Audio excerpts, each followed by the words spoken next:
ಮಾತರ್ಮೇ ಮಾತರಿಶ್ವನ್ನ ಪಿತರತುಲಗುರೋ ಭ್ರಾತರಿಷ್ಟಾಪ್ತಬಂಧೋ ಸ್ವಾಮಿನ್ ಸರ್ವಾಂತರಾತ್ಮನ್ನ ಜರ ಜರ ಇತರ್ಜನ್ಮ ಮೃತ್ಯಾಮಯಾನಾಂ ಗೋವಿಂದೇ ದೇಹಿ ಭಕ್ತಿಂ ಭವತಿ ಚ ಭಗವನ್ನೂರ್ಜಿತಾಂ ನಿರ್ನಿಮಿತ್ತಾಂ ನಿರ್ವ್ಯಾಜಾಂ ನಿಶ್ಚಲಾಂ ಸದ್ಗುಣಗಣಬೃಹತೀಂ ಶಾಶ್ವತೀಂ ಆಶುದೇವ ನಾರಾಯಣಂ ನಮಸ್ಕೃತ್ಯ ನರಂ ಚೈವ ನರೋತ್ತಮಂ ದೇವೀಂ ಸರಸ್ವತೀಂ ವ್ಯಾಸಂ ತತೋ ಜಯಮುದೀರಯೇ ವಿಜಾನತಾಂ ಅವಿತ್ತಸ್ಯ ಮಧ್ವಸ್ಯ ಜಗತಿ ಗುರೋಃ ಪೂರ್ವಾಚಾರ್ಯಮಹಿಷ್ಠಾನಾಂ ಇಯಂ ಪ್ರಣತಿಮಾಲಿಕಾ. ನಾವು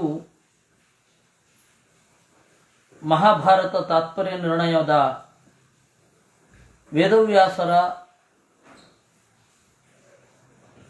ಪಾತ್ರ ಅಲ್ಲಿಗೆ ಬಂದಿದ್ದೇವೆ. ಮಹಾಭಾರತವನ್ನು ಕಟ್ಟುವುದರಲ್ಲಿ ವೇದವ್ಯಾಸರ ಪಾತ್ರ ಏನು?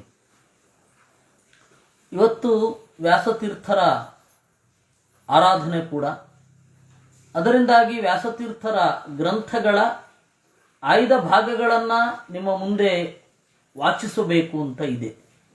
ಅದಕ್ಕಾಗಿ ಒಂದು ಅವಧಿ ಏನಿದೆ ಅದು ಸ್ವಲ್ಪ ಸಂಕುಚಿತ ಆಗುತ್ತೆ. ತಾತ್ಪರ್ಯ ನಿರ್ಣಯದ್ದು ವ್ಯಾಸತೀರ್ಥರ ಪರಿಚಯಕ್ಕೆ ಕೆಲವು ಕಾಲ ತೆಗೆದುಕೊಳ್ಬೇಕಾಗತ್ತೆ. ಈ ತರಹದ ಆರಾಧನೆ ಬೇಕು.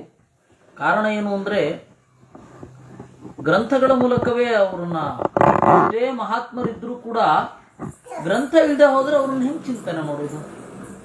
ಒಂದೋ ಅವ್ರ ಬಗ್ಗೆ ಗ್ರಂಥ ಇರಬೇಕು, ಒಂದೋ ಅವ್ರು ಮಾಡಿದ ಗ್ರಂಥ ಇರಬೇಕು. ಅದರಿಂದಾಗಿ ಅವರ ಗ್ರಂಥಗಳ ಬಗೆಗೇನೆ ನಾವು ಚಿಂತನೆ ಮಾಡಬೇಕಾಗತ್ತೆ. ಅದನ್ನು ಮಾಡೋಣ. ಇನ್ನು ಮಹಾಭಾರತದ ಚಿಂತನೆ ಅಂತ ಬರೋದಾದರೆ, ನಿನ್ನೆ ನಾವು ನೋಡಿದ್ವಿ ನಿಯೋಗ ಪದ್ಧತಿಯ ನಿಯಮಗಳು ಏನಿತ್ತು. ನಿಯೋಗ ಪದ್ಧತಿ ಅವತ್ತು ಯಾವ ಸ್ವರೂಪವನ್ನು ಪಡ್ಕೊಂಡಿತ್ತು? ಏಕಾಗಿ ನಿಯೋಗ ಪದ್ಧತಿ ಬಂತು.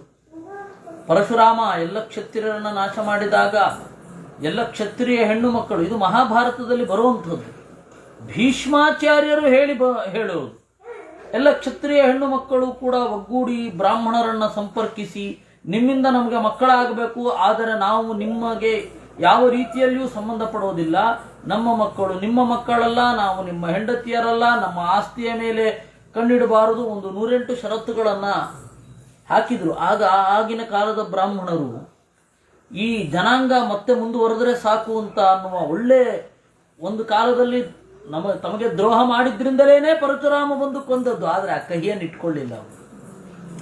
ಇವೆಲ್ಲ ಬಹಳ ದೊಡ್ಡ ಗುಣ. ಏಕೆಂದರೆ ಒಬ್ಬನಿಂದ ಅನ್ಯಾಯವೋ ತಪ್ಪೋ ಆಗಿರತ್ತೆ, ಕೂಡಲೇ ಕ್ಷಮಿಸೋದು ಇದೆಯಲ್ಲ, ಅದು ಬಹಳ ಎತ್ತರದ ಗುಣ.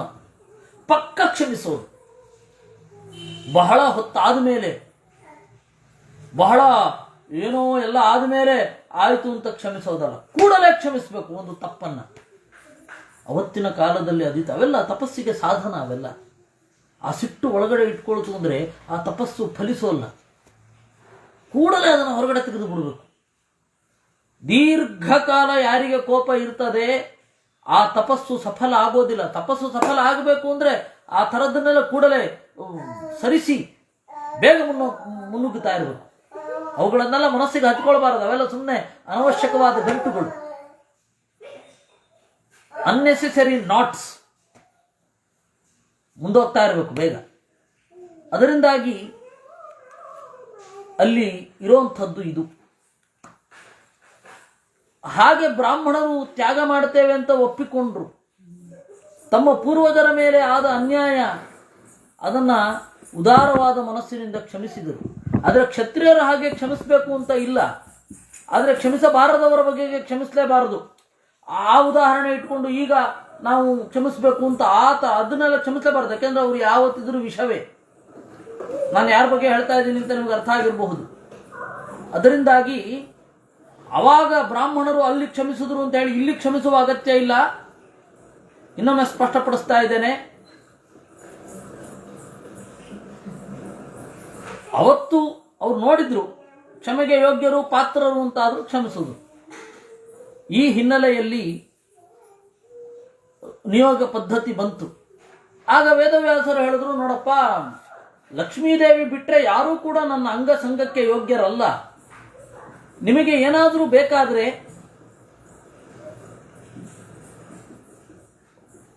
ಸಂವತ್ಸರಂಸ ಚರತು ವ್ರತಂ, 1 ವರ್ಷ ಕಾಲ ವೈಷ್ಣವ ವ್ರತ ಮಾಡಬೇಕು. ಅವಳು ಅದರಿಂದ ಪವಿತ್ರಳಾದ ಮೇಲೆ ನಾನು ಅವಳನ್ನು ಸೇರ್ತೇನೆ ಅಂತ. ಯಾವಾಗ ಹಾಗೆ ಸೇರ್ತೇನೆ ಅಂತ ಹೇಳಿದ್ರು, ವೇದವ್ಯಾಸರು ಹೇಳಿದ್ರು, ಆಗ ಸತ್ಯವತಿ ಹೇಳಿದ್ಲು, ಅಲ್ಲಿ ತನಕ ಕಾಯೋದು ಯಾರು? ಅರಾಜಕವಾಗಿ ರಾಷ್ಟ್ರ ನಾಶ ಆಗಿ ಹೋಗುತ್ತೆ, ಅದರಿಂದಾಗಿ ಇಮಿಡಿಯೇಟ್ ನಿನ್ನ ಪ್ರವೃತ್ತನಾಗಬೇಕು ಅಂತ ಹೇಳಿದಳು. ಆಗ ವೇದವ್ಯಾಸರು ಏನು ಹೇಳಿದರು ಅನ್ನುವಲ್ಲಿಗೆ ನೆನ್ನೆಯ ಚಿಂತನೆ ಮುಗಿದಿತ್ತು. ಇತಿ ಪೂರ್ವಕಥಾನುವಾದ. ಇನ್ನು ಈಗ ನಾವು ಮುಂದುವರಿಬೇಕು. ಲೈವ್ ಇದೆ. ಇತಿ ಪೂರ್ವಕಥಾನುವಾದ. ಸೌಮ್ಯಸ್ವರೂಪೋಪ್ಯತಿಭೀಷಣಂ ವೃಷಾ ತಚ್ಚಕ್ಷುಷೋ ರೂಪಮಹಂ ಪ್ರದರ್ಶಯೇ ಸಹೇತ ಸಾ ತದ್ಯದಿ ಪುತ್ರಕೋಸ್ಯ ಭವೇದ್ಗುಣಾಢ್ಯೋ ಬಲವೀರ್ಯಯುಕ್ತ. ವೇದವ್ಯಾಸರು ಹೇಳಿದ್ರು, ನೋಡಮ್ಮ, ನಾನು ಅತ್ಯಂತ ಚಲುವಾದ ರೂಪ ಇರುವವ, ಸೌಮ್ಯ ಸ್ವರೂಪ. ಆದರೆ ಅವಳ ಕಣ್ಣಿಗೆ ಭೀಕರವಾದ ರೂಪವನ್ನು ತೋರಿಸ್ತೇನೆ. ಅತಿ ಭೀಷಣಂ ರೂಪಂ ಮೃಷಾ ಪ್ರದರ್ಶಯೇ ಸಹೇತ ಸಾತದ್ ಯದಿ. ಒಂದೊಮ್ಮೆ ಅವಳು ನನ್ನನ್ನು ಸಹಿಸಿದರೆ ಅಸ್ಯಾಹ ಇವಳಿಗೆ ಪುತ್ರಕಃ ಭವೇತ್, ಒಬ್ಬ ಮಗ ಹುಟ್ಟುತ್ತಾನೆ. ಹೇಗಿರ್ತಾನೆ ಅವನು? ಗುಣಾಢ್ಯ, ಗುಣದಿಂದ ತುಂಬಿರ್ತಾನೆ, ಬಲವೀರ್ಯದಿಂದ ಯುಕ್ತನಾಗಿ ಇರ್ತಾನೆ. ಹಾಗಿರುವ ಮಗ ಸಿಗ್ತಾನೆ. ಇಲ್ಲವೇ ನಾನು ಗ್ಯಾರಂಟಿ ಕೊಡ್ಲಿಕ್ಕಾಗಲ್ಲ. ಮೃಷಾ ಪ್ರದರ್ಶಯೇ, ವಸ್ತುತಃ ನಾನು ಕೆಟ್ಟದಾಗಿಲ್ಲ, ಕೆಟ್ಟದಾಗಿರುವ ಹಾಗೆ ತೋರಿಸ್ತೇನೆ. ಸೌಮ್ಯ ಸ್ವರೂಪೋಪಿ ಅತಿ ಭೀಷಣಂ ಮೃಷಾ ಪ್ರದರ್ಶಯೇ. ಯಾರಿಗೆ? ತಚ್ಚಕ್ಷುಷಃ, ಅವಳಿಗೆ ಮಾತ್ರ, ಬೇರೆಯವ್ರಿಗಲ್ಲ. ಹೀಗೆ ವೇದವ್ಯಾಸರು ಮೊದಲೇ ಎಚ್ಚರಿಕೆ ಕೊಟ್ಬಿಟ್ರು. ಒಂದೋ ನಾನು ಹೇಳ್ದಾಗ ಕೇಳ್ರಿ, ಇಲ್ಲವೇ ನನ್ನ ಭೀಕರವಾದ ರೂಪವನ್ನು ನೋಡಿಯೂ ಕೂಡ ಅದನ್ನು ಸಹಿಸುವ ಅಥವಾ ಅದರ ಅಂತರಾಳವನ್ನು ಅರ್ಥ ಮಾಡ್ಕೊಳ್ಳಿ. ಈಗಲೇ ಹೇಳಿದ್ದೀನಿ. ಇತೀರಿತೆ ಅಸ್ತಿತ್ಯುದಿತಸ್ತಯಾಗಮತ್ ಕೃಷ್ಣೋಂಬಿಕಾಂ ಸಾತು ಭಿಯಾನ್ಯಮೀಲಯತ್ ಅಭೂಚ್ಚ ತಸ್ಯಾಂ ಧೃತರಾಷ್ಟ್ರ ನಾಮಕೋ ಗಂಧರ್ವರಾಟ್ಪವನಾವೇಶಯುಕ್ತ. ಇತೀರಿತೆ, ಈ ರೀತಿಯಾಗಿ ಹೇಳಿದಾಗ ಇಷ್ಟೇನಾ ಅಂತ ಅನಿಸ್ಬಿಡ್ತು ಸತ್ಯವತಿಗೆ. ಅಸ್ತು, ಹಾಗೇ ಆಗಲಿ. ಅವಳು ಹೇಳಿದ್ಲು, ನೋಡು, ನನ್ನ ಮಗ ಕೃಷ್ಣ ಅಂದರೆ ನಿನ್ನ ಗಂಡನ ಅಣ್ಣ ನಿಯೋಗ ಪದ್ಧತಿಗಾಗಿ ಬರ್ತಾ ಇದ್ದಾನೆ, ನಿನ್ನಲ್ಲಿ ಮಕ್ಕಳನ್ನು ಉಂಟು ಮಾಡ್ತಾನೆ, ಎಚ್ಚರಿಕೆಯಿಂದ ವ್ಯವಹಾರ ಮಾಡಬೇಕು. ಅವನು ನಿನ್ನ ಕಣ್ಣಿಗೆ ಮಾತ್ರ ಅತ್ಯಂತ ಕೆಡುಕಾಗಿ ರೂಪವನ್ನು ತೋರಿಸ್ತಾನಂತೆ, ಯುಕ್ತವಾಗಿ ನಡ್ಕೊಳ್ಬೇಕು ಅಂತ ಸೊಸೆಗೆ ಹೇಳಿದ್ದು ಸತ್ಯವತಿ. ಅಂಬಿಕೆ ಆಯಿತು ಅಂದ್ಲು ಅಷ್ಟೆ. ಹೋಗಿ ಕೋಣೆಯ ಒಳಗಡೆ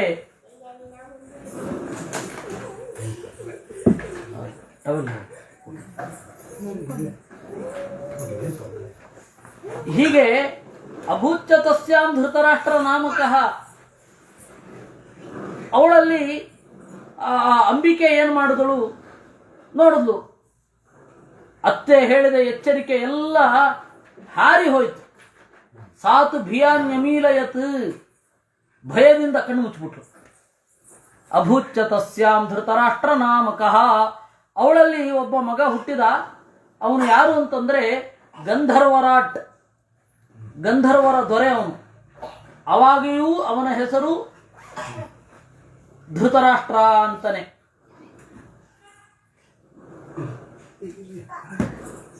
ಧೃತರಾಷ್ಟ್ರ ಅಂತಾನೆ ಅವನ ಹೆಸರು.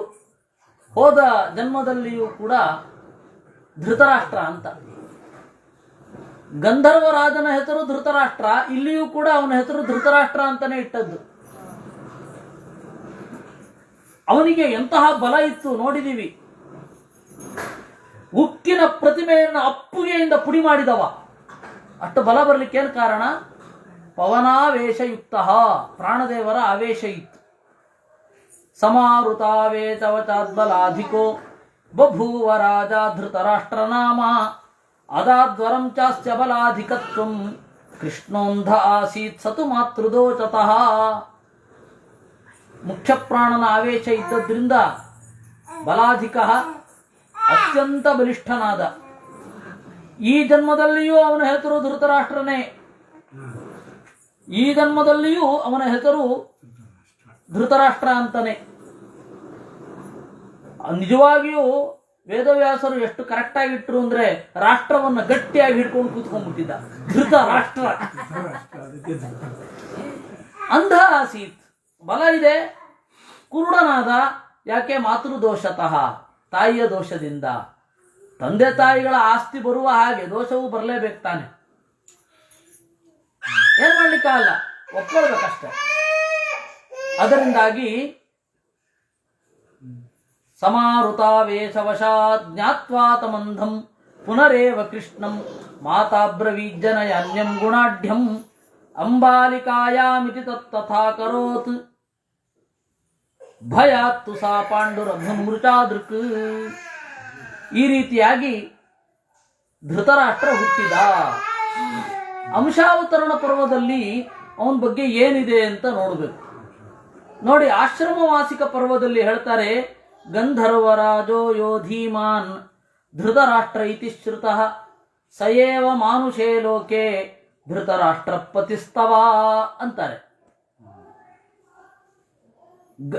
ಗಂಧರ್ವ ರಾಜೋ ಯೋ ಧೀಮಾನ್, ಗಂಧರ್ವರ ದೊರೆ ಯಾರು ಧೃತರಾಷ್ಟ್ರ ಅಂತ ಇದ್ನಲ್ಲ, ಅವನೇ ಮಾನುಷ ಲೋಕದಲ್ಲಿ ನಿನ್ನ ಗಂಡನಾಗಿದ್ದಾನೆ ಅಂತ ವೇದವ್ಯಾಸರು ಗಾಂಧಾರಿಗೆ ಹೇಳ್ತಾರೆ. ಆದರೆ ಆದಿಪರ್ವದಲ್ಲಿ ಒಂದು ಸ್ವಲ್ಪ ಭಿನ್ನ. ಯಾಕೆ? ಆದಿಪರ್ವದಲ್ಲಿ ಅಂಶಾವತರಣ ಪರ್ವದಲ್ಲಿ ಹೀಗಿದೆ, ಅರಿಷ್ಟಾಯಾಸ್ತು ಯ ಪುತ್ರ ಹಂಸ ಇತ್ಯಭಿವಿಶ್ರುತ ಸಗಂಧರ್ವಪತಿರ್ಜಜ್ಞೆ ಕುರುವಂಶ ವಿವರ್ಧನ ಧೃತರಾಷ್ಟ್ರ ಇತಿ ಖ್ಯಾತಃ ಕೃಷ್ಣದ್ವೈಪಾಯನಾತ್ಮಜ. ಹಂಸ ಅಂತ ಅವನೇ ಧೃತರಾಷ್ಟ್ರ ಅಂತ ಹೆಸರಾಯಿತು ಅಂತ. ಇದೆಂಥದ್ದು? ಆಶ್ರಮವಾಸಿಕ ಪರ್ವದಲ್ಲಿ ಪೂರ್ವಜನ್ಮದ ಹೆಸರು ಧೃತರಾಷ್ಟ್ರ, ಈ ಜನ್ಮದ ಹೆಸರು ಧೃತರಾಷ್ಟ್ರ. ಆದಿ ಪರ್ವದಲ್ಲಿ ಹೋದ ಜನ್ಮದ ಹೆಸರು ಹಂಸ, ಈ ಜನ್ಮದ ಹೆಸರು ಧೃತರಾಷ್ಟ್ರ. ವಿರೋಧ. ಅದಕ್ಕೆ ಆಚಾರ್ಯರು ಹೇಳಿದ್ರು, ಧೃತರಾಷ್ಟ್ರ ಅಂತಾನೆ ಗಂಧರ್ವ ರಾಜ ಅಂತ, ಮತ್ತು ಹಂಸ. ಅದಕ್ಕೆ ವ್ಯಾಖ್ಯಾನಕಾರರು ಹೇಳಿದ್ರು, ಹಂಸ ಅಂದ್ರೆ ಧೃತರಾಷ್ಟ್ರ, ಹಂಸವನ್ನ ಧೃತರಾಷ್ಟ್ರ ಅಂತ ಕರೀತಾರೆ. ನೋಡಿ, ಈ ಧೃತರಾಷ್ಟ್ರ ಅಂತಂದ್ರೆ ಹಂಸ ಅಂತ ಇಟ್ಟುಕೊಂಡು ಪಂಡಿತಾಚಾರ್ಯರು ಮಧ್ವವಿಜಯದಲ್ಲಿ ಬಹಳ ಪನ್ಗಳನ್ನೇ ಹೇಳಿದ್ದಾರೆ. ಇದು ಎರಡನೇ ಭೀಮನ ವರ್ಣನೆ ಆಗುವಾಗ ಅದಕ್ಕೆ ಒಂದು ಪ್ರಮಾಣ ಶ್ಲೋಕ ಇದೆ. ಪ್ರಮಾಣ ಶ್ಲೋಕ ಅಂದ್ರೆ ಪಕ್ಷಿಶಾಸ್ತ್ರದಲ್ಲಿ ಇರುವಂತಹ ಒಂದು ನೋಟ್. ಏನಂತ? ಕಪ್ಪಾಗಿರುವ ಚರಣ, ಕೆಂಪಾಗಿರುವ ಚಂಚು. ಚಂಚು ಅಂದ್ರೆ ಕೊಕ್ಕು, ಬಿಳಿಯಾದ ದೇಹ ಇದ್ರೆ ಆ ಹಂಸವನ್ನ ಧೃತರಾಷ್ಟ್ರ ಅಂತ ಕರೀತಾರೆ ಅಂತ.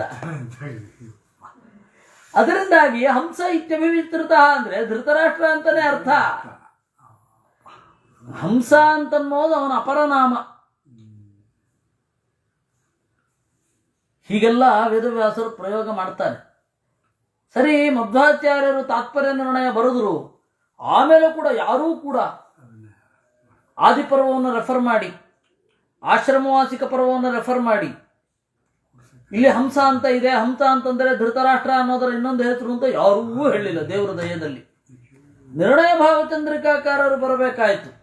ನಾನು ಇದನ್ನು ಯಾಕೆ ನೆನಪಿಸ್ಕೊಳ್ತೇನೆ ಅಂತಂದ್ರೆ 2001ನೇ ಇಸ್ವಿ ಇತ್ಯಾದಿಗಳಲ್ಲಿ ನಂದು ಮಹಾಭಾರತ ಒಂದು ಬಾರಿ ಓದಿ ಮುಗಿದಿತ್ತು.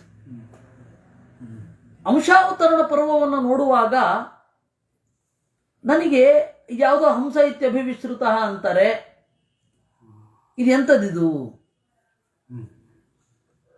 ಅಂತ ಕಡೆಗೆ ನಾನೇ ಹೀಗೆ ವ್ಯಾಖ್ಯಾನ ಮಾಡಿಕೊಂಡೆ. ಪ್ರಾಯ ಧೃತರಾಷ್ಟ್ರ ಅಂತ ಆಮೇಲೆ ಯಾರನ್ನು ಹೇಳುತ್ತಾರೋ ಅವನನ್ನೇ ಹಂಸ ಅಂತ ರಿಯಲ್ ನೇಮು. ಈಗ ನಾವು ಯಾವುದನ್ನ ಧೃತರಾಷ್ಟ್ರ ಅಂತ ಕರಿತೇವೋ ಅವನು ಆ ಧೃತರಾಷ್ಟ್ರ ಗಂಧರ್ವರಾಟ್ ಅಂತ, ಅಂದ್ರೆ ಭಾಷೆಯಲ್ಲಿ ಹಾಗೆ ಬಳಸ್ತಾರಲ್ಲ. ಈಗ ರಾಮನಗರ ಅಂತ ಯಾವುದನ್ನು ಕರೀತಾರೆ ಅದನ್ನ ಕ್ಲೋಸ್ ಪೇಟೆ ಅಂತ ಮಹಾರಾಜರ ಕಾಲದಲ್ಲಿ ಕರಿತಾ ಇದ್ರು. ಕ್ಲೋಸ್ ಅಂತ ಹೇಳಿ ಬ್ರಿಟಿಷ್ ಗವರ್ನರ್ ಒಬ್ಬ ಅಥವಾ ಬ್ರಿಟಿಷ್ ಉನ್ನತಾಧಿಕಾರಿ, ಗವರ್ನರ್ ಅಲ್ಲ ಯಾವುದೋ ಉನ್ನತಾಧಿಕಾರಿ, ಅವನ ನೆನಪಿಗೆ ಕ್ಲೋಸ್ ಪೇಟೆ ಅಂತ ಕರೆದ್ರು. ಅದರಿಂದಾಗಿ ರಾಮನಗರದಲ್ಲಿ ಬಹಳ ಹಳೇ ಶಾಸನ ಸಿಕ್ತು ಅಂದ್ರೆ ಅವಾಗ ಅದಕ್ಕೆ ರಾಮನಗರ ಅಂತ ಹೆಸರಿತ್ತು ಅಂತಲ್ಲ, ರಾಮನಗರ ಅಂತ ಈಗ ಯಾವುದನ್ನು ಕರಿತಾ ಇದ್ದೇವೋ ಅದರಲ್ಲಿ ಅವಾಗ ಅಲ್ಲಿತ್ತು. ಹಾಗೆ ಹೀಗೆ ವ್ಯಾಖ್ಯಾನ ಮಾಡ್ಕೊಳ್ಬೇಕು ಅಂತ ಅನ್ಕೊಂಡಿದ್ದೆ. ಆಮೇಲೆ ಇಲ್ಲ, ಬೇರೆ ಪ್ರತಿಯನ್ನ ನೋಡಬೇಕು. ವಾವಿಳ್ಳ ರಾಮಸ್ವಾಮಿಗಳ ಪ್ರತಿಯನ್ನ ನೋಡಿದಾಗ ಮತ್ತೆ ಬೇರೆ ಬೇರೆ ಕಡೆ ನೋಡಿದಾಗ ನಮಗೆ ಆ ಸ್ಪಷ್ಟತೆ ಸಿಕ್ಕಿರಲಿಲ್ಲ. ಆಮೇಲೆ ಒಂದು ಕಡೆ ಇಲ್ಲ, ಹಂಸಕ್ಕೆ ಧೃತರಾಷ್ಟ್ರ ಅಂತ ಕರೀತಾರೆ, ಯಾಕೆ ಹಾಗೆ ಕರಿಬೇಕು ಅನ್ನುವ ಡೌಟ್ ಇತ್ತು. ಈ ನಿರ್ಣಯ ಭಾವಚಂದ್ರಿಕಾಗೆ ಬಂದಾಗ ಇಲ್ಲ, ಅದು ಕರೆಕ್ಟು, ಯಾಕೆ ನಿರ್ಣಯ ಭಾವಚಂದ್ರಿಕಾಕಾರರು ಅದನ್ನೇ ರೆಫರ್ ಮಾಡಿ ಹೇಳಿದ್ದಾರೆ. ಇಷ್ಟು ಆಯ್ತು. ಆ ತರಹ ನಮ್ಮ ಗುರುಗಳು ಬರೆಯೋ ತನಕ ಯಾರು ಕೂಡ ನೋಡಿರ್ಲಿಲ್ಲ, ಅಲ್ಲ ಈಗಲೂ ನೋಡಿಲ್ಲ ಯಾರು ಕೂಡ. ಯಾರು ದೇವರ ದಯದಲ್ಲಿ ಅವ್ರು ಏನೇನು ಕೆಲಸ ಮಾಡಿದ್ದಾರೆ ಅಂತ ನೋಡಿ ಆಮೇಲೆ ಖಂಡನೆ ನೋಡಿ. ಒಬ್ಬ ಮನುಷ್ಯ ಯಾರೂ ಸರ್ವಜ್ಞರಲ್ಲ, ಒಪ್ಕೊಳ್ಳೋಣ ಅದನ್ನ. ಮಧ್ವರು ಒಬ್ಬರು ಪೂರ್ತಿ ಸರ್ವಜ್ಞರು, ವೇದವ್ಯಾಸರು ಸರ್ವಜ್ಞರು, ಮಧ್ವರು ಸರ್ವಜ್ಞರು. ಅವರವರ ಮತಾನುಯಾಯಿಗಳು ಅವರವರ ಆಚಾರ್ಯರನ್ನ ಸರ್ವಜ್ಞರು ಅಂತ ಕರ್ಕೊಳ್ಳಿ, ಏನು ನಮ್ಗೇನು ತೊಂದರೆ ಇಲ್ಲ. ಆ ಮತಾನುಯಾಯಿಗಳಲ್ಲಿ ಏನು ಮತ್ತೆ ವ್ಯಾಖ್ಯಾನಕಾರರು ಬರ್ತಾರಲ್ಲ ಅವ್ರು ಯಾರು ಸರ್ವಜ್ಞರಲ್ಲ. ಅದನ್ನ ನಾವು ಪ್ರಾಮಾಣಿಕವಾಗಿ ಒಪ್ಪಬೇಕು. ಅದರಿಂದಾಗಿ ಒಬ್ಬರ ಮತ ನಮಗೆ ಇಷ್ಟ ಆಗಲಿಲ್ಲ ಅಂದ್ರೆ ಬೇಕಾದಂಗೆ ಬಿಡ್ಬೋದು. ನಮ್ಮ ಗುರುಗಳನ್ನ ನೀವು ಒಪ್ಪಬೇಕು ಅಂತ ಹೇಳೋದು ಅಲ್ವೇ ಅಲ್ಲ ನಾನು. ಆದ್ರೆ ಅವ್ರು ಏನ್ ಕೆಲಸ ಮಾಡಿದ್ದಾರೆ ಅಂತ ನೋಡಿ ಆಮೇಲೆ ಖಂಡನೆ ಮಾಡಿ. ಮೊದಲು ಅವ್ರು ಏನ್ ಕೆಲಸ ಮಾಡಿದ್ದಾರೆ, ಎಲ್ಲೆಲ್ಲಿ ಅವರ ಗಮನ ಹರಿದಿದೆ, ಎಲ್ಲಿ ಎಲ್ಲಿ ಅವರು ಚಿಂತನೆಗಳನ್ನು ಮಾಡಿದ್ದಾರೆ, ಸಂಸ್ಕೃತ ಸಾಹಿತ್ಯದ ಯಾವ ಯಾವ ಆಳ ಅಗಲಗಳನ್ನು ಹೊಕ್ಕಿದ್ದಾರೆ, ಮೂಲೆ ಮೊಡಕುಗಳನ್ನು ತಡಕಿದ್ದಾರೆ ಅಂತ ನೋಡಿ ಆಮೇಲೆ ಖಂಡನೆ ಮಾಡಿ.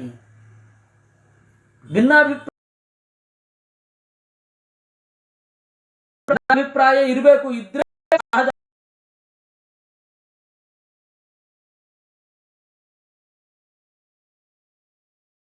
ದೋಷ ಸಂಚಯಾನ್. ಕಡೆಗೆ ಬೈಲಿಕ್ಕಾದ್ರೂ ಓದ್ರಪ್ಪ ಇದನ್ನ ಅಂತ ಹೇಳಿದ್ದಾರೆ. ಬೈತೀವಿ ಓದಲ್ಲ ಅಂತಾರೆ. ಅದರಿಂದಾಗಿ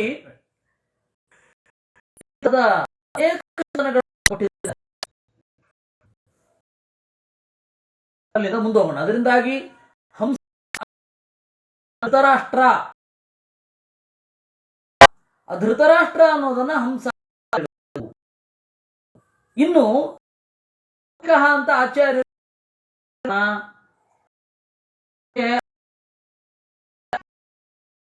ಪ್ರಾಣ ವಿದ್ವಾನ್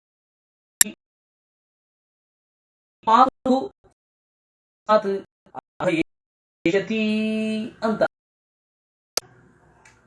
ನಾಗಾಯುತ ಸಮಪ್ರಾಣ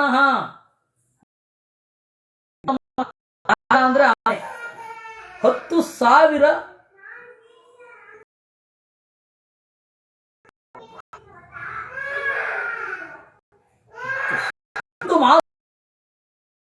ಆದರೆ ತಾಯಿಯ ದೋಷದಿಂದ ಅಂಧ ಆಗ್ತಾನೆ ಅಂತ ವೇದವ್ಯಾಸ ಹೊರಗಡೆ ಬಂದ ಕೂಡಲೇ ಹೇಳಿದ್ರಂತೆ.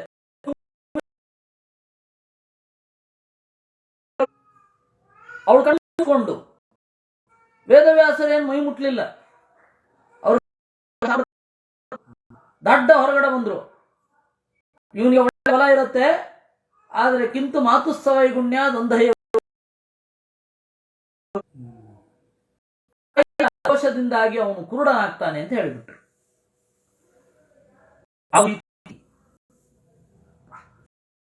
ಆಗತ್ತೆ ಅಂತ. ಸರಿ, ಜನಯಾನ್ಯಂ ಗುಣಾಢ್ಯಂ, ಇನ್ನೊಬ್ಬ ಮಗನನ್ನ ನಾನು ಪಡೆಯುತ್ತೇನೆ, ಅಂಬಿಕೆಯಲ್ಲಿ ಅಲ್ಲ,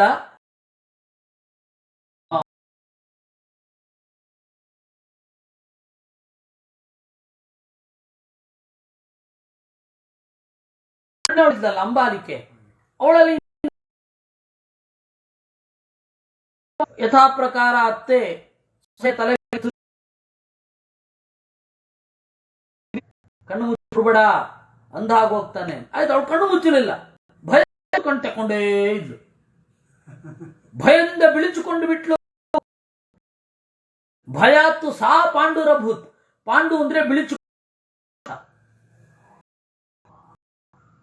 ಮೃಷಾದೃಕ್, ದೇವರನ್ನು ತಪ್ಪಾಗಿ ಕಂಡವ.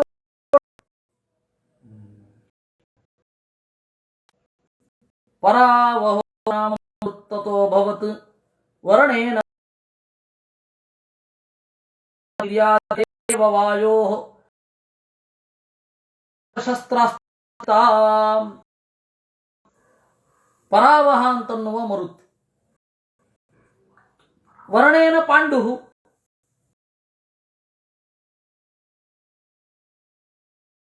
ಯಾಕೆ ಅಂದ್ರೆ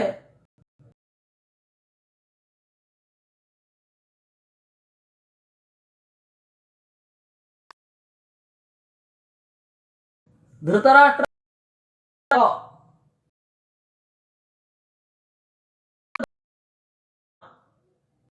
ಭೀಷ್ಮಾಚಾರ್ಯರೇ ಮೊದಲಾದವರು ಯಾಕೋ ಧೃತರಾಷ್ಟ್ರ ಅಂತ ಹೆಸರಿಟ್ರೇನೋ, ಮೂಲ ಸಚಾಸ ವೀರ್ಯಾಧಿಕ ಏವ ವಾಯೋ ಆವೇಶತಃ. ಆವೇಶದಿಂದ ಪರಾಕ್ರಮಶಾಲಿ, ಸರ್ವಶಸ್ತ್ರಾಸ್ತ್ರವೇತ್ತ, ಎಲ್ಲ ಅಸ್ತ್ರಶಸ್ತ್ರಗಳನ್ನು ತಿಳಿದಿದ್ದ ಅವನು. ಮಹಾಭಾರತದ ಆದಿಪರ್ವದಲ್ಲಿ, ಶಾಂತಿ ಪರ್ವದಲ್ಲಿ ವಿಶಿಷ್ಟತಮ ಇದೆ. ಮರುತಾಂತು ಗಣಾದ್ವಿಧಿ, ಮರುದೇವ ಯಾರು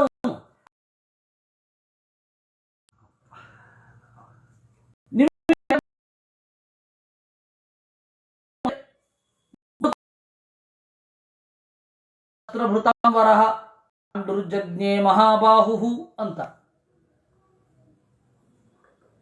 ಮರುತಾಂತು ಗಣಾದ್ವೀರ, ಮರುದೇವತೆಗಳ ಗಣದಿಂದಲೇ ಬಂದ, ಯಾರು ಅಂತ ಗೊತ್ತಿಲ್ಲ. ಆಚಾರ್ಯರು ಅಂಥಲ್ಲಿ ಆ ಬಿಟ್ಟ ಸ್ಥಳವನ್ನು ತುಂಬಿದರು. ಪರಾವೃತ್ತದಂ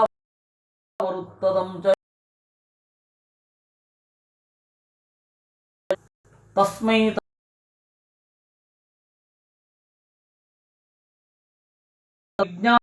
ಪ್ರಾಹ ಪುನಶ್ಚ ಮಾತಾ ತಥಾ ಬಲವೀರ್ಯ. ಆಮೇಲೆ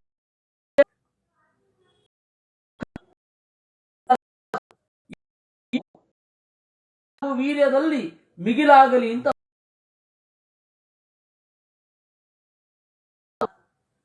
ಮೊದಲು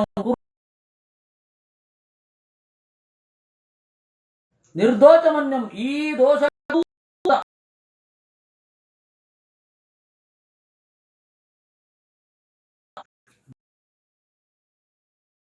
ಉಕ್ತ್ವೇ ಕೃಷ್ಣಂ ವಿಷ್ಣೋರ್ಹಿ ನಿಮೀಲನಂ ಪುರ.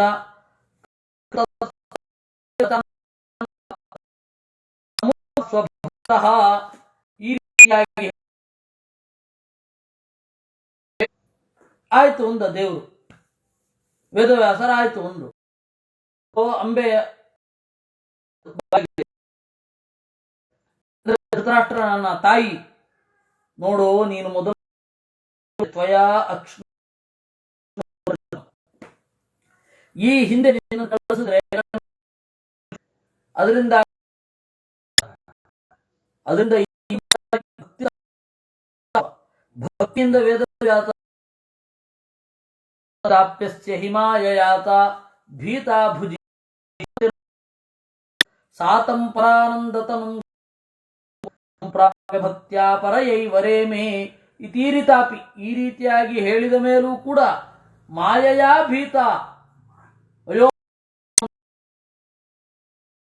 ಬೇಡವೇ ಬೇಡ, ಭುಜಿಷ್ಯಾಮ್ ತನ್ನ ಹೋಗು ಅಂತ ಕಳಿಸಿದ್ಲು. ಸಾ ಅವಳೋ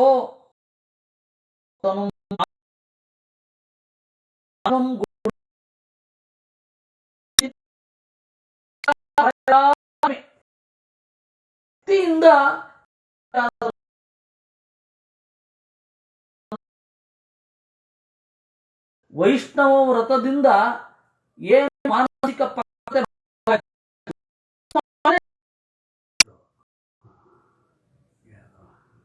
ಅದೆಲ್ಲ ಮಾಡಿದ್ದ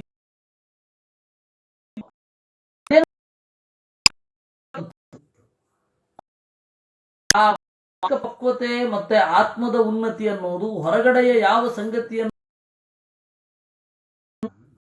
ಅದರಿಂದಾಗಿ ಬದಲಾವಣೆ ಆಗತ್ತೆ ಮುಂದೆ. ಅದರಿಂದ ಬಹಳ ಸೂಕ್ಷ್ಮವಾದ ವಿಚಾರ ಇವುಗಳು. ಹೀಗೆ ದಾಸಿಯಲ್ಲಿ ಸಾಕ್ಷಾತ್ ಯಮ ಹೆಸರು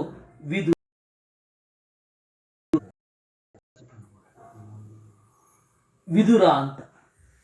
ಅದು ಮಹಾಭಾರತದ ಕಥೆಯನ್ನು ನೋಡಿ ಮತ್ತೆ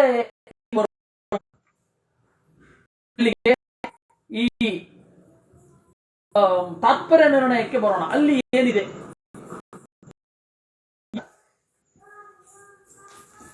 ಅಲ್ಲಿ ಬಹಳ ದೊಡ್ಡ ಕಥೆ ಇದೆ. ಅದು ಮಹಾಭಾರತ ಇಲ್ಲಿ ಬರೋದು. ಮಹಾಭಾರತ ಹೇಳ್ತೇನೆ, ಮಹಾಭಾರತವನ್ನ ಜೊತೆಯಲ್ಲಿ ಇಟ್ಟುಕೊಂಡು ನಿರ್ಣಯವನ್ನ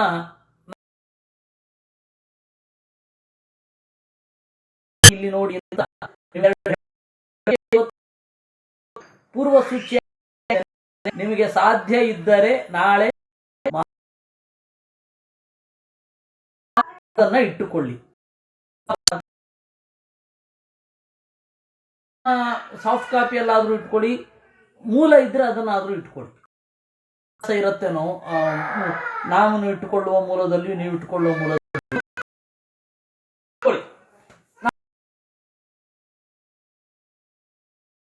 ವ್ಯಾಸತೀರ್ಥರ ಆರಾಧನೆ. ಆದ್ದರಿಂದ ವ್ಯಾಸತೀರ್ಥರ ಒಂದು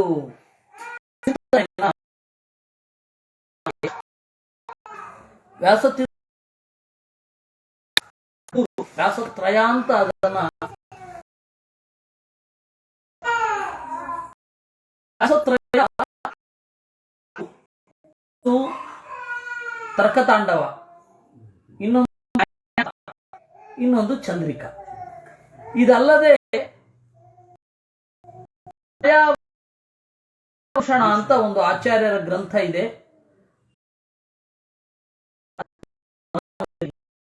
ಬಹಳ ಸೊಗಸಾಗಿ ಇದೆ, ಕಾವ್ಯಾತ್ಮಕವಾಗಿದೆ.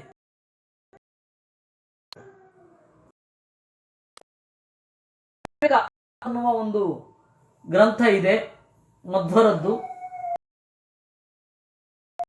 ಟೀಕೆ ಇದೆ. ಮುಖ್ಯವಾಗಿಟ್ಟುಕೊಂಡು ಗ್ರಂಥಿದ್ದಾರೆ. ಅದು ತತ್ವ ವಿವೇಕ ಮಂದ. ಆಮೇಲೆ ಉಪಾಧಿ ಅಂತ ಹೇಳಿ ಇದೆ.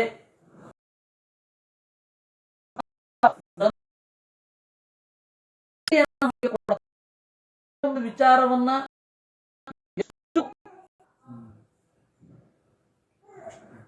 ಯಾವ ರೀತಿ ಪ್ರೆಸೆಂಟ್ ಮಾಡಬೇಕು ಅನ್ನೋದಕ್ಕೆ ಒಂದು ಒಳ್ಳೆ ಮಾರ್ಗದರ್ಶನ. ಅದು ಉಪಾಧಿ ಖಂಡನ ಮಂದಾರ ಮಂಜರಿ ಅಂತ. ಅಲ್ಲಿ ಅನೇಕ ಸಂಗತಿಗಳು ಯಾವ ರೀತಿ ಹರಿತವಾಗಿ ಹೇಗೆ ಹೇಳಬೇಕು ಅನ್ನುವ ಮಾತಿನ ಶಿಕ್ಷಣವನ್ನು ಕೊಡ್ತಾರೆ. ಇಲ್ಲಿ ಅದನ್ನ ಒಂದು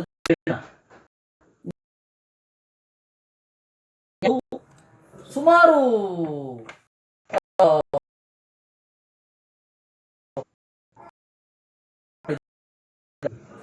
ಒಬ್ರು ಮಾಯಾವಾದಿಗಳು ಅನಂತಕೃಷ್ಣ ಶಾಸ್ತ್ರಿಗಳು ಅಂತ. ಅನಂತಕೃಷ್ಣ ಶಾಸ್ತ್ರಿಗಳು ಬರೆದದ್ದನ್ನ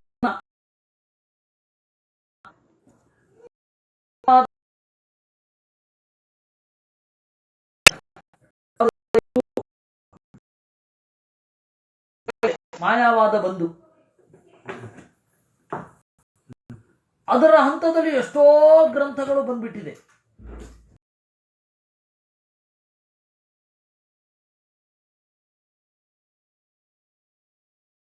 ಉದಾಹರಣೆಗೆ ಅಜ್ಞಾನ ಯಾರಲ್ಲಿ ಅಂತ ಕೇಳುವ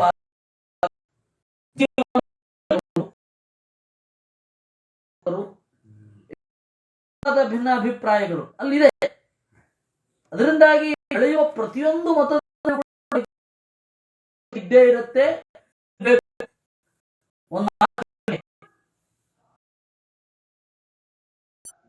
ಕುಂಡೇ ಕುಂಡೇ ನವಂ ಜಲಂ ಅಂತ, ಬೇರೆ ಬೇರೆ ಪಾತ್ರೆಯಲ್ಲಿ ಬೇರೆ ಬೇರೆ ನೀರು ಇದ್ದೇ ಇರುತ್ತೆ. ವ್ಯಾಸತೀರ್ಥರು ಉಪನಿಷತ್ತು ಮತ್ತೆ ವೇದ ಇತ್ಯಾದಿಗಳಿಗೆ ಗಮನ ಹರಿಸ್ಲಿಕ್ಕಾಗಲಿಲ್ಲ. ಉಪನಿಷತ್ ಭಾಷ್ಯಕ್ಕಾಗಲಿ ಅಥವಾ ಋಗ್ವೇದ ಭಾಷ್ಯಕ್ಕಾಗಲಿ ಬರೀಲಿಕ್ಕಾಗಲಿಲ್ಲ. ಅವ್ರ ಪ್ರಿಯಾರಿಟೀಸ್ ಬೇರೆ. ಏಕೆಂದ್ರೆ ಯಾರು ಯಾವ್ಯಾವ ಕಾಲಕ್ಕೆ ಇರ್ತಾರೆ ಆಯಾ ಕಾಲದಲ್ಲಿ ಅವರು ರಿಯಾಕ್ಟ್ ಆಗ್ಬೇಕಾಗತ್ತೆ, ಅನಿವಾರ್ಯ. ಅದರಿಂದ ಅವರು ಮಾಡಿದ ಕೆಲಸ ಎಷ್ಟು ಅಗಾಧವಾದದ್ದು ಅಂತಂದ್ರೆ, ವ್ಯಾಸತೀರ್ಥರ ತನಕ ಮಾಯಾವಾದದ ಉದ್ಗ್ರಂಥಗಳು ಅಂತ ಏನಿದೆ, ಏನಿದೆ ಸ್ಥಾನಗಳನ್ನ ನ್ಯಾಯಾಮೃತದಲ್ಲಿ ಸಂಗ್ರಹಿಸಿ ಕೊಟ್ಟು ಇರಬಹುದು,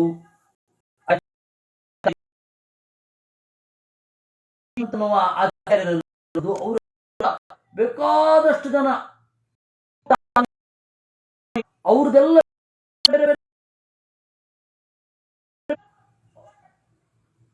ಶಂಕರರ ಮಾಯಾವಾದಕ್ಕೆ ಆ ಎಲ್ಲ ಗ್ರಂಥಗಳನ್ನ ಒಂದು ಕಡೆ, ಆನಂದ ಬೋಧ ಅಂತ ಒಬ್ರು ಅವರು ಹೇಳಿದ್ದು ಎಲ್ಲವನ್ನ ಒಂದು ಕಡೆ ಹಾಕ್ಬಿಟ್ಟಿದ್ದಾರೆ.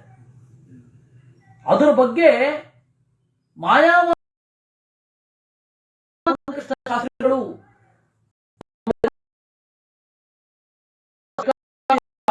ವೇದಾವರ ಸ್ವಾಮಿಗಳ ಬಳಿ ಅವರು ಉತ್ತರ ಇರದೆ ಮಹೋಪಾಧ್ಯಾಯ ಅನಂತ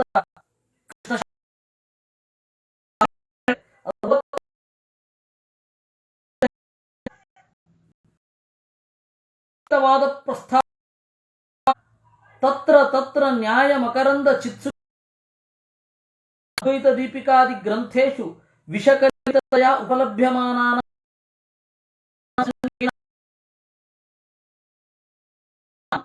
ಸಂಕಲನೇನ ವಿನೈವ ಕಲಂಕಂ ತತ್ತನ್ಮತ ಪ್ರಕ್ರಿಯಾ ವಿಶೇಷಾಣಾಂ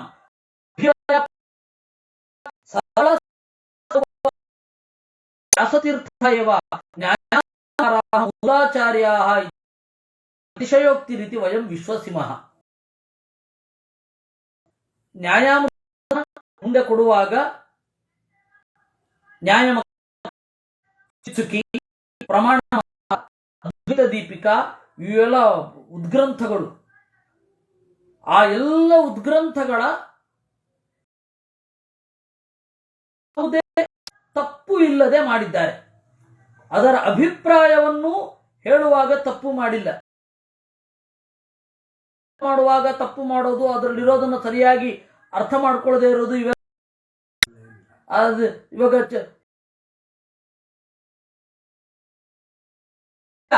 ಚತುರಶ್ರುತಿ ಅಂತ ಎಷ್ಟೋ ಜನ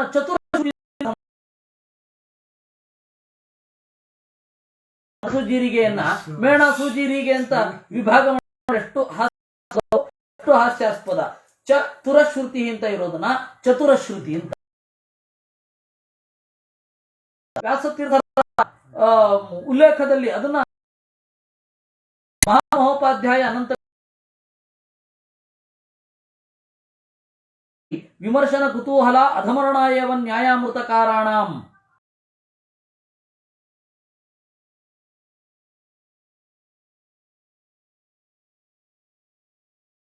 ಯಾಕೆ ಇವತ್ತು ಅಷ್ಟು ಗ್ರಂಥಗಳ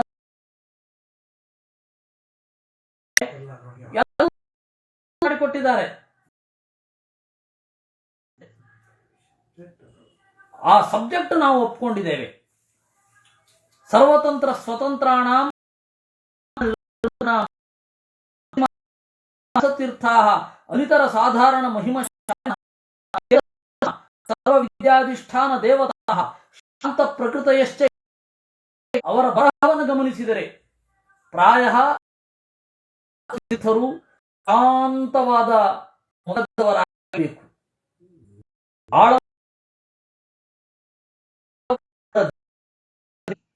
ಬೇರೊಬ್ಬರಿಗೆ ಸಂತೋಷವನ್ನು ನೀಡುವಂತೆಯೇ ಅವ್ರು ಹೇಳೋದು ವ್ಯಕ್ತಿಯನ್ನ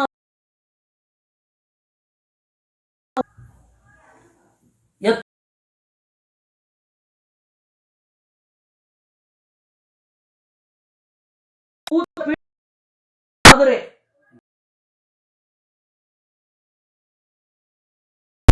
ಅಷ್ಟು ವಿಶ್ವಾಸ ಶಿಷ್ಯರೇ ಗ್ರಂಥಗಳನ್ನು ಬರೆದಿದ್ದಾರೆ ಅಂತ. ಈ ನ್ಯಾಯಾಮೃತ ಏನಿದೆ ಅದು ಬಂತು ಅಂದ್ರೆ ಅದನ್ನು ರಿಯಾಕ್ಟ್ ಮಾಡದೇ ಇರ್ಲಿಕ್ಕೆ ಆಗೋದೇ. ನೋಡಿ, ಅದರ ವ್ಯಾಖ್ಯೆಯ ಪರಂಪರೆ ನ್ಯಾಯಾಮೃತ ಎಬ್ಬಿಸಿದ ತರಂಗಗಳು ಎಂಥದ್ದು. ನ್ಯಾಯಾಮೃತ ಅನ್ನುವ ಕಡಲಿನ ಏರಿ ಇಳಿಯುವ ತರಂಗಗಳು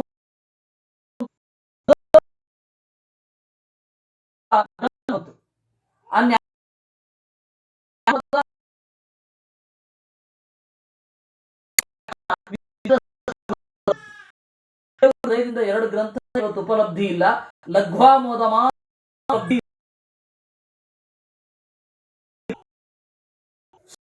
ತೀರ್ಥ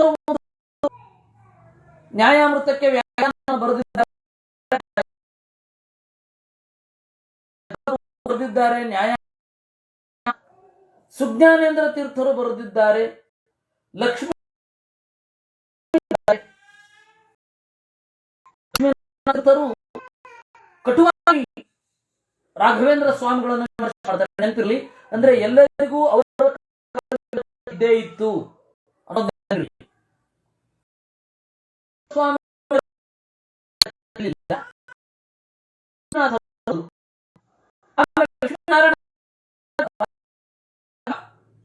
ಅವರು ನ್ಯಾಯಾಮೃತ ಮಾಧುರಿ ಅಂತ ಬರೆದರು.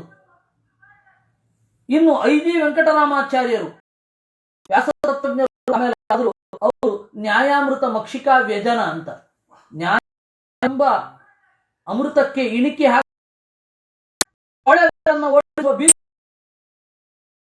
ಅಮೃತ ಮಕ್ಷಿಕಾ ವ್ಯಜನ.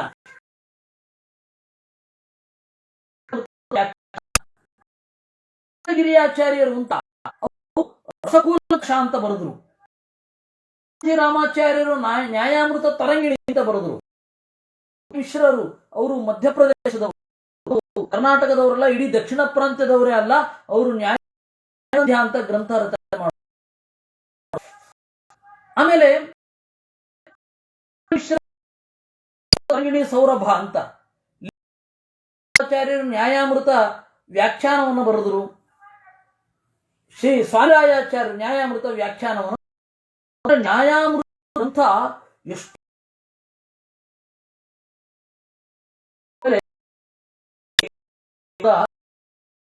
ಇದೆ ಇವತ್ತು. ನ್ಯಾಯಾಮೃತಕ್ಕೆ ಮೊದಲೊಂದು ಗ್ರಂಥ ವೇದಾಂತ ದೇಶಿಕರು ಬರೆದಿದ್ದಾರೆ. ಇದು ಶತದೂಷಣಿ ಅಂತ. ಆ ಗ್ರಂಥ ಹೇಗಿದೆ ನೋಡಿಲ್ಲ, ಆದ್ರೆ ಅದ್ರ ಬಗ್ಗೆ ಯಾರು ತರ ಕೆಡಿಸ್ಕೊಳ್ಳಿಲ್ಲ. ಅಂದ್ರೆ ಮಾಯಾವಾರದಿಂದ ಶತದೂಷಣೆಗೆ ನ್ಯಾಯಾಮೃತ ಬಂತು ನೋಡಿ. ಖಂಡನೆ ಮಂಡನಗಳ ಪರಂಪರ. ನ್ಯಾಯಾಮೃತಕ್ಕೆ ಮೊದಲ ಖಂಡನೆ ಸರಸ್ವತಿಗಳಿಂದ,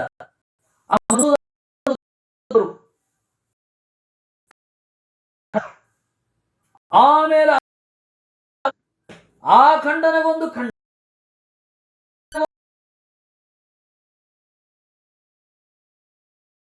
ನ್ಯಾಯಾಮೃತ ಕುಲ್ಯ ಅಂತ ಒಂದು ಗ್ರಂಥ ಬರೆಯುವವರೆಗೆ. ಆಮೇಲೆ ಇತ್ತೀಚೆಗಿನ ಮಧ್ವನ ತಾಮ್ರಪರ್ಣಿ ವಂಶದ ಒಂದು ಪುಸ್ತಕ ಬರೋದು. ಅಂದ್ರೆ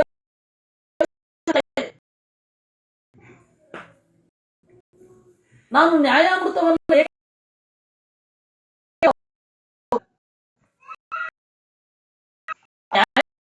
ಏಕೆ ಅದೊಂದು ಒಂದೊಂದು ಇದು ಅವರ ಮಂಗಳಾಚರಣೆ ಹೇಗಿದೆ.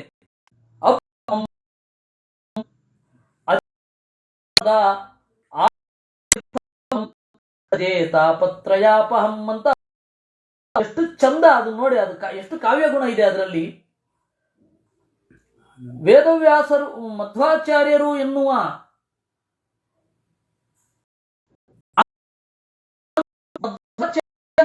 ತೀರ್ಥದಲ್ಲಿ ನಾನು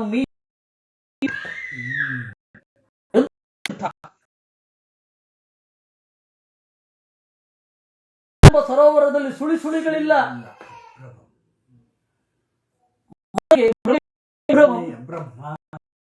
ಸಗಸರಿ ಭಂಗರಹಿತಂ ಇಲ್ಲ. ಹಾಗೆ ಆಚಾರ್ಯರಿಗೆ ಸೋಲಿಲ್ಲ, ಭಂಗರಹಿತಂ. ಅದು ಜಡ ಅಂತಾರೆ, ಜಡ ಜಲ ಅಂತಾರೆ, ಇದು ಅಜಡ. ಆಚಾರ್ಯರ ಮಾತು ಮಧ್ವರು ಜಡ ಅಲ್ಲ. ಪಾಚಿ ಇಲ್ಲ. ಆಚಾರ್ಯರು ವಿಮಲ, ಕಾರಣವಾದ ಯಾವ ದೋಷಗಳೂ ಇಲ್ಲ. ಆನಂದವೆಂಬ ತೀರ್ಥವನ್ನ, ಈ ಆನಂದವೆಂಬ ತೀರ್ಥ ತಾಪತ್ರಯ ಅಪದಲ್ಲಿ ಮುಳುಗಿದಾಗ ಬೇಗ ಇರುವುದಿಲ್ಲ. ಹಾಗೆ ಈ ಆನಂದವೆಂಬ ಸರೋವರದಲ್ಲಿ ಆದಿಭೌತಿಕ, ಆಧ್ಯಾತ್ಮಿಕ, ಅಧಿದೈವಿಕ ಇಲ್ಲ. ಎಷ್ಟು ಸೊಗಸು ನೋಡಿ. ಅವರು ನ್ಯಾಯಾಮೃತ ಎಷ್ಟು ಸೊಗಸಾಗಿ ಕೊಡ್ತಾರೆ ಅಂತಂದ್ರೆ, ಜ್ಞಾನ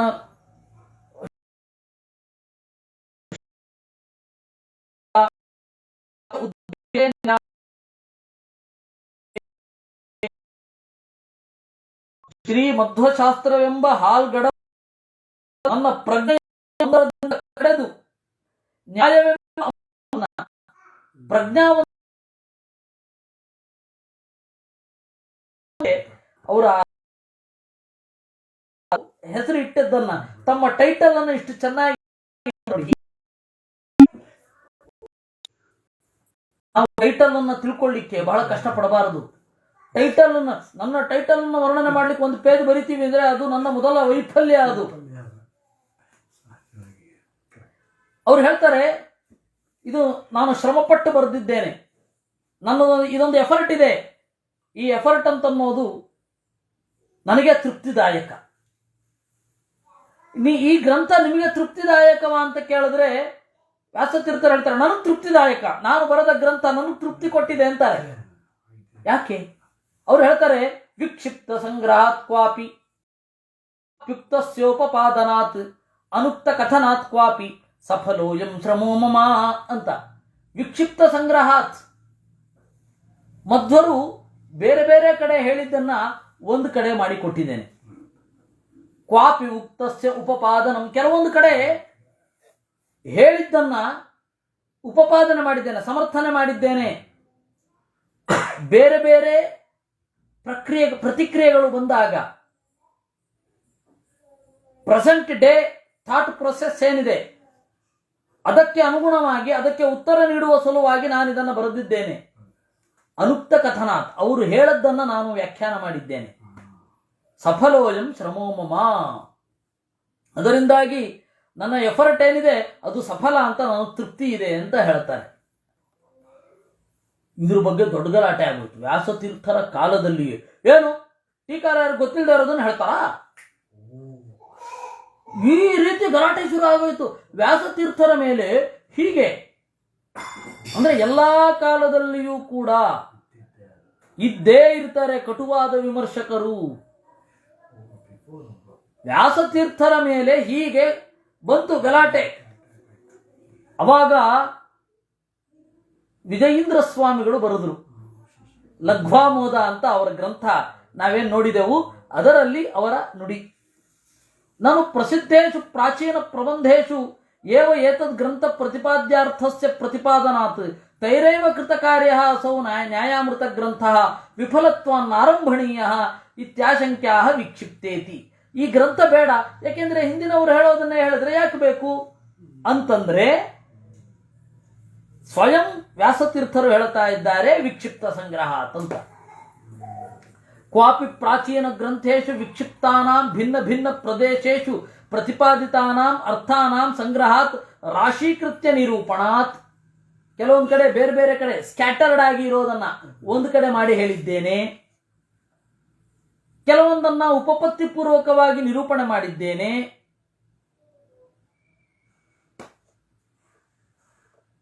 ಅದರಿಂದ ಅನುಕ್ತ ಕಥನಾತ್ ಅಲ್ಲ ನಚ ಅನುಕ್ತ ಕಥನಾದಿತ್ಯಯುಕ್ತಂ, ಹಾಗೆ ಹೇಳಬಾರದು ನೀವು ಅಂತಂದ್ರೆ ಪೂರ್ವಾಚಾರ್ಯೈ ಪ್ರಾಚೀನ ಪ್ರಬಂಧೇಶು ಕಥನೀಯಸ್ಯ ಸರ್ವಸ್ಯಾಪಿ ಅರ್ಥಸ್ಯ ಕಥನಾತ್ ಅನ್ಯಥಾ ತತ್ರ ತೇಷಾಂ ಅಜ್ಞಾನ ಪ್ರತಿಪಾದನಂ ಪರ್ಯವಸಿತಂ ಸ್ಯಾದಿತಿ ವಾಚ್ಯಂ.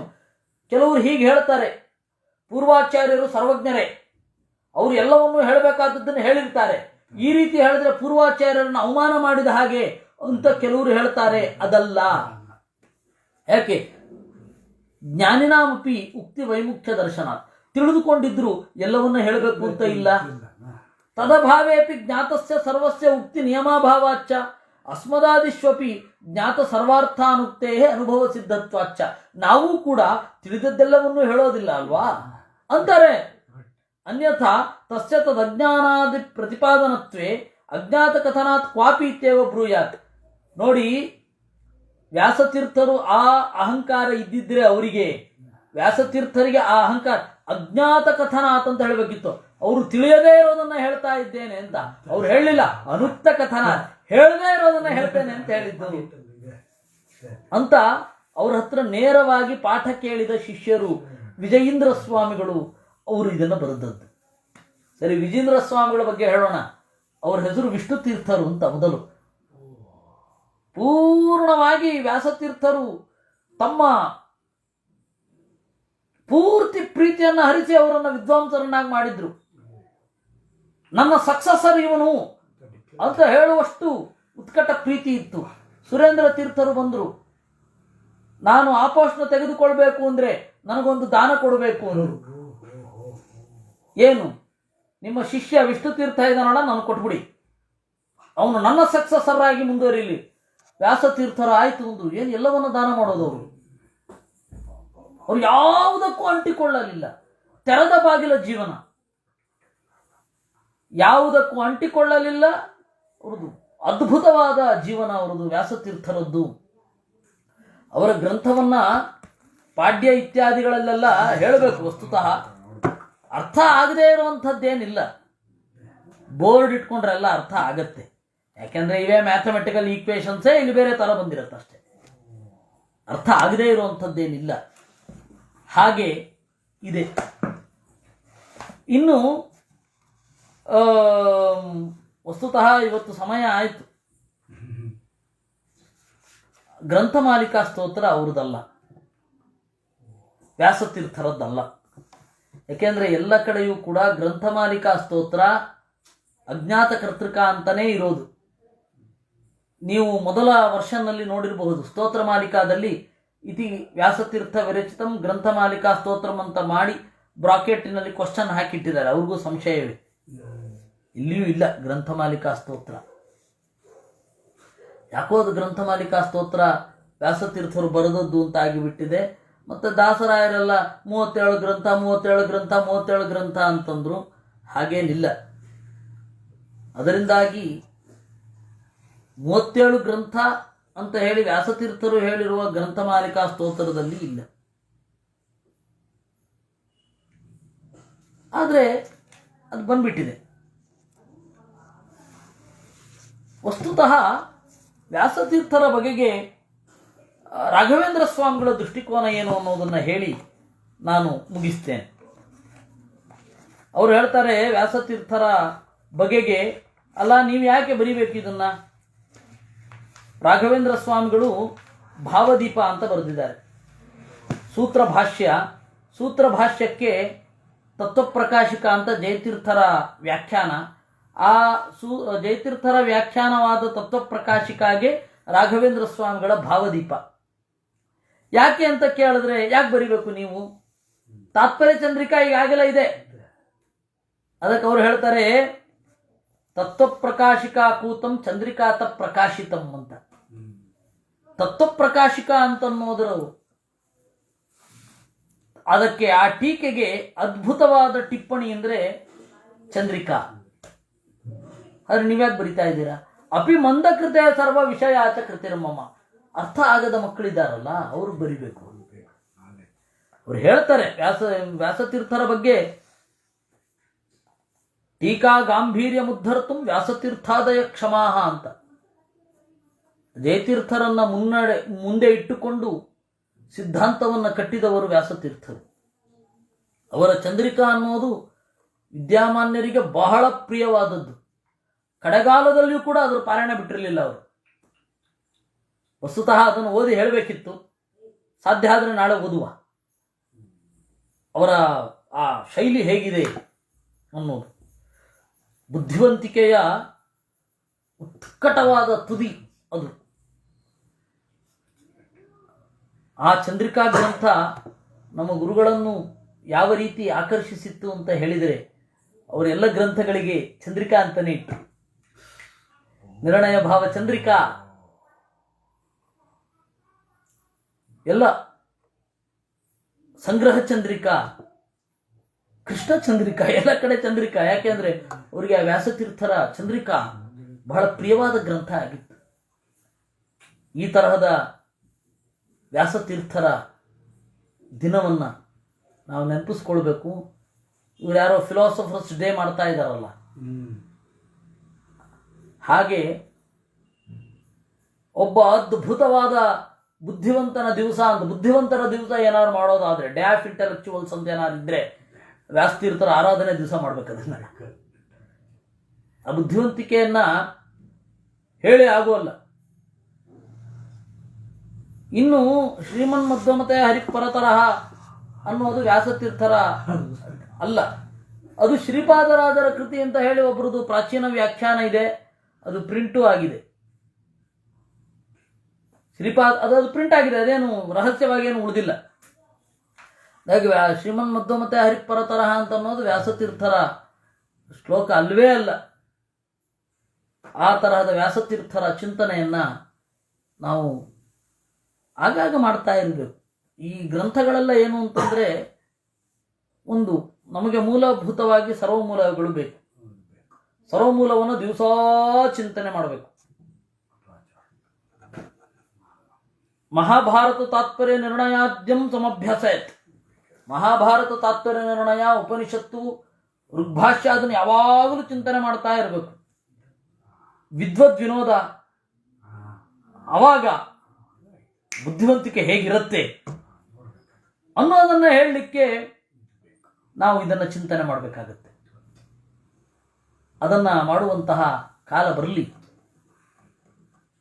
ಅಂದರೆ ಯಾವುದಾದ್ರೂ 3 ದಿವಸವೋ 2 ದಿವಸವೋ ಒಂದು ವಿಚಾರವನ್ನು ಪ್ರೆಸೆಂಟ್ ಮಾಡಿ ವ್ಯಾಸತೀರ್ಥರನ್ನು ನೆನಪಿಸಿಕೊಂಡು, ಆ ಕಾಲದಲ್ಲಿ ಕಟ್ಟಿದವರು, ಈ ತನಕ ಪರಂಪರೆಗೆ ಅವರು ಕಾರಣರಾದವರು ಅಂತ ವ್ಯಾಸತೀರ್ಥರನ್ನು ನಾವು ಭಕ್ತಿಯಿಂದ ನೆನೆದು ಮತ್ತು ಸರ್ವಮೂಲದ ಅಧ್ಯಯನದಲ್ಲಿ ತೊಡಗುವಂತೆ ಆಗಬೇಕು. ಸರ್ವಮೂಲ ಮುಖ್ಯ. ಆ ದಿಸೆಯಲ್ಲಿ ಬಂದ ವೇದ ವ್ಯಾಸತೀರ್ಥರೇ ಮೊದಲಾದವರನ್ನು ನೆನಪಿಸ್ಕೋಬೇಕು ಗ್ರಂಥದ ಮೂಲಕ. ಹಾಗೆ ಗ್ರಂಥದ ಮೂಲಕ ಅವರ ಆರಾಧನೆ ಆಗಬೇಕು. ಅಟ್ಲೀಸ್ಟ್ ವ್ಯಾಸತೀರ್ಥರ 3 ದಿವಸದ ಚಿಂತೆ,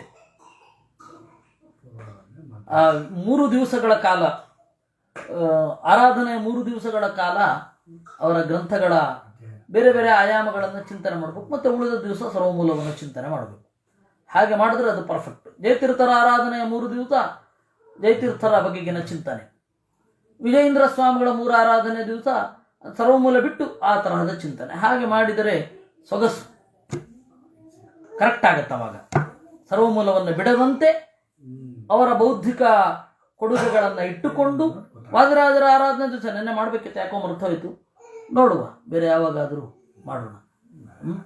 ಕೃಷ್ಣಾರ್ಪಣಮಸ್ತು.